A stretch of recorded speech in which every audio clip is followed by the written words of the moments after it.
Hello everybody, and welcome again to my channel. I wanted to review the December 2015 episode of JW Broadcasting. And they say one of the things that they're going to do in this episode is help you to fortify your desire for spiritual food from Jehovah. So, of course, where does that spiritual food come from? Well, from the Bible, but also from the publications. And in fact, they're going to talk about tools to discover spiritual jewels, which, of course, they mean the publications. So they talk also about the theocratic schools that equip the Friends for basically more service to Jehovah. In reality, more service to the organization. And they talk about accelerated growth and why that's necessary. But if anybody has looked at the 2016 yearbook, you will realize that growth this year is less than growth last year. And as a percentage is down, especially from, say, 10 or 20 years ago, the percentage of growth has declined quite a bit. So either they don't understand what accelerated means, or they are being purposefully misleading. I'll leave that up to you to decide. So they talk, I believe this is happening in Congo, where the governing body made a loving exception to allow them to have a school. Wasn't that so loving of the governing body to allow the people in Congo to build a building which was dedicated to teaching governing body teachings? My, I just feel the love overflowing. So the schools, of course, teach about Jehovah and his organization, that is the Watchtower. And they generously provided meals to the people that were working on it without pay. So they didn't pay the people to build these places, but they gave them meals, which was gracious. So they talk about how secular education makes people more proud.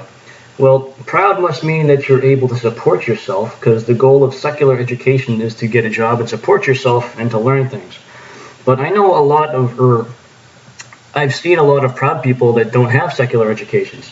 Think perhaps of the governing body or many people who are high up in the organization. They seem like rather proud individuals, but they don't have secular educations. But theocratic education makes people humble. I don't really know about that one. I know about quite a few individuals who've had quite a bit of theocratic education that were really not very humble. Some might be, but it is not the rule of thumb. So one individual was interviewed, and she was talking about how the education helped her to cherish her place in Jehovah's organization. And you'll notice anytime they talk about these things, the focus is heavily on Jehovah's organization, more so than their relationship with God or with Christ. So their schooling in theocratic ways trained them to encourage the publishers to improve. And this is a theme that runs throughout Jehovah's Witnesses. No matter what you're doing, you can always do better, you can always do more. You always have to improve. This person also said the school gave them a clearer understanding of the truth. Now keep in mind that's the truth TM. And the truth is what Jehovah's Witnesses describe as their teachings. Because indeed, if you actually present them with real truth that you can back up with solid, hard facts, well, that oftentimes scares them. Such as the overwhelming proof that Jerusalem was not destroyed in 607. They will call you an evil person if you try to show them the truth about that particular instance. So the clear understanding is not of real truth, it is of Watchtower truth. And supposedly, the schooling improves the quality of their teaching and energizes the congregation. So basically, the schooling is just designed to help you to go and indoctrinate people better.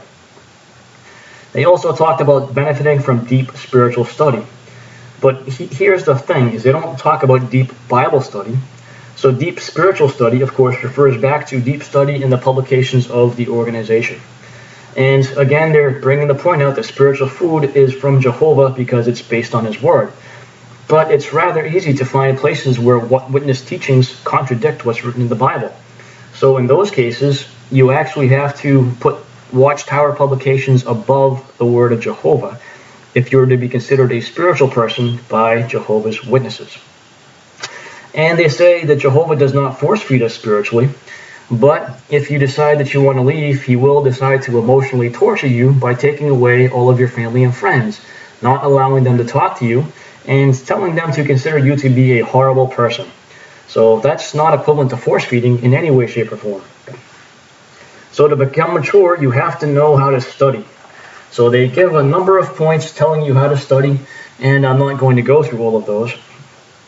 But they talk about accepting the sayings as the first thing. Allow the Bible into your life. They quote Deuteronomy 17:16, But for some reason, they missed Deuteronomy 18:20 through 22. I don't know why they would miss the scripture that explains point blank what a false prophet is. Maybe they just overlooked that one. And they talk about treasuring up your commandments, make your ear attentive to wisdom. And once again, and this is the third point, they say acting in a way that indicates that you are trusting Jehovah more fully. You're always trying to do something better. No matter what you're doing, no matter how good, you can always do better. And that's the point they keep pounding into you. Then there's a point on inclining your heart to discernment. And this is where I believe he talked about the kings of Israel were basically commanded not to have lots of war chariots.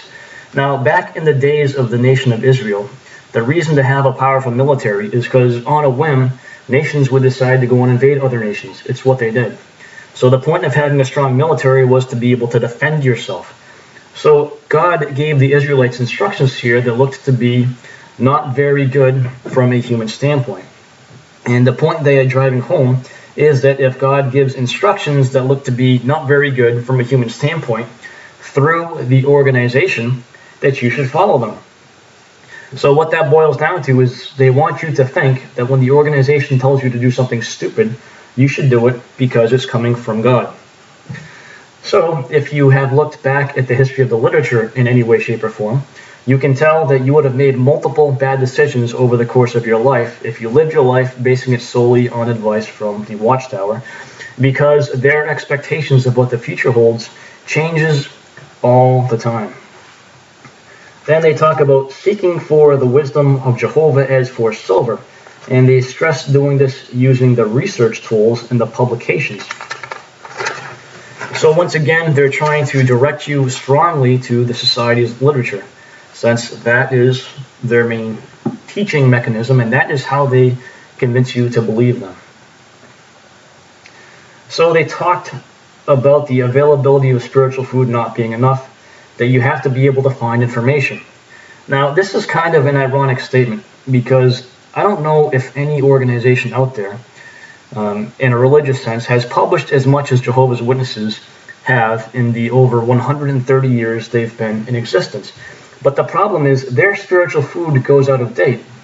In fact, their own online library only goes back to 2000, because literature before 2000 clearly demonstrates that they completely misunderstood and taught the wrong thing about things such as the generation that saw 1914.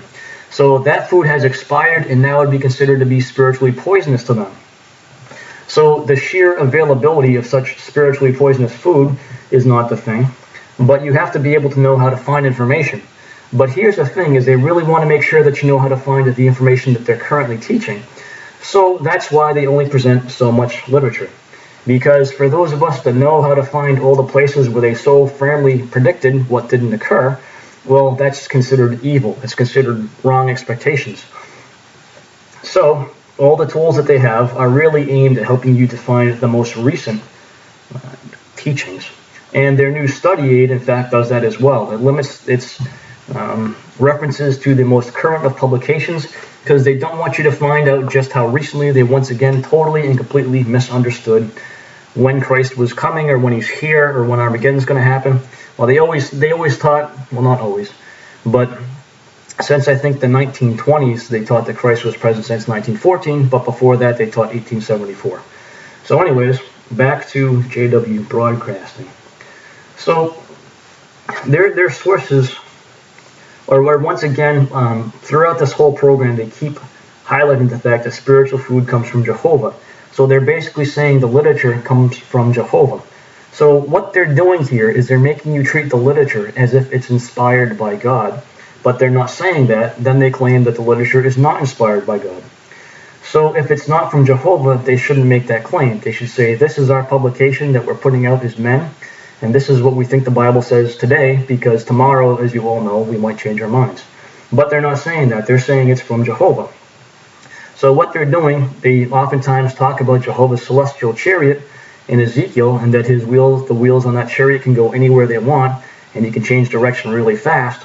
So basically what they do by saying the spiritual food comes from Jehovah is they roughly accuse Jehovah of being a drunk driver, driving all over the road, swerving here and there, not really knowing what exactly they teach, and having a light that is always brighter but never actually bright enough to reveal the truth. So they go on with their discussion about their reference material and their research. They say that improving your ability to do research strengthens your relationship with Jehovah. And by Jehovah here, they mean this strengthens your ability to understand what the Watchtower wants you to do and makes you a better Watchtower follower. And they say, as evidence of Jehovah's love, the Watchtower library is available in many languages. So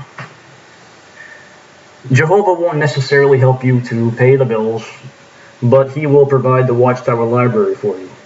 And that's an evidence of his love. The Bible alone apparently is insufficient to understand, so that you need to have volumes and volumes of literature, but you also need to know when not to look at that literature because it's out of date and it's no longer correct. So what Jehovah said was true 20 years ago might not be true today, because we all know Jehovah seems to have a hard time figuring out what truth is from day to day. He talks about how the Anointed Brothers set a good example in searching through Jehovah's Word. They set an interesting example. They're very good at nitpicking, or cherry picking rather, and they use it to teach whatever they seem to want to teach at the moment. And then Splain once again brings up the types and antitypes, and this is a teaching from Jehovah's Witnesses that actually hasn't been taught that much within at least the last 20 years. I remember some of this when I was a kid, but this kind of faded away and went into the background, and it was just recently changed by the governing body. But there is a more significant problem with the fact that a governing body member is bringing up the old teachings, and that is the fact that he has no excuse for not knowing just how strongly they predicted the end would come within a certain time, and how many times they did that, and how many times they were wrong. And since he's claiming this spiritual food comes from Jehovah, he's claiming to speak in the name of Jehovah. And since they claim that the organization is spirit-directed, that is the same thing as claiming that it is inspired. And if you look in the Insight book, those are definitions given in their Insight book, as I've shown in previous videos. So, if he can go back to those teachings about type and antitype, he has no reason not to know that they're a false prophet. No one on the governing body does. But he never addresses that, and anybody who is willing or able to present proof to that fact will find themselves rapidly disfellowshipped from the organization. So those are just a few of the things that I picked up in the 2015 December broadcasting. It's been a while since I've watched it, and truthfully, I didn't watch the whole thing because I find that really challenging. I find my IQ dropping the more of it I watch. And I wrote my notes. It's been a little while, so I might have missed some points, but this was just a video I thought I would make this time. So thanks for watching.